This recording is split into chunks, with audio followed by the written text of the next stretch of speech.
Excuse me, I love you. তোমার সাহস কি করে হলো আমাকে প্রপোজ করার? জানো আমার বয়ফ্রেন্ড আছে। अच्छा ठीक है। এই এদিকে আসো তো, একটা ছেলে আমাকে বিরক্ত করছে। কি হয়েছে সোনা? এই ছেলেটা আমাকে প্রপোজ করছে, মেরে এর হাত পা ভেঙে দাও তো।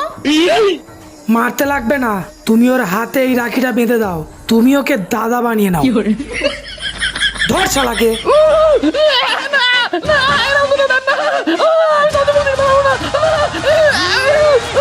নমস্কার দাদা। তার মানে আজকের থেকে আমি তোমার দাদা, তাই তো? এই তুই আমার মনে কি করছিস? সালা আমার বোনের সঙ্গে প্রেম করা? ধরা, এইটা তোর কি করি? দেখ চল চল চল।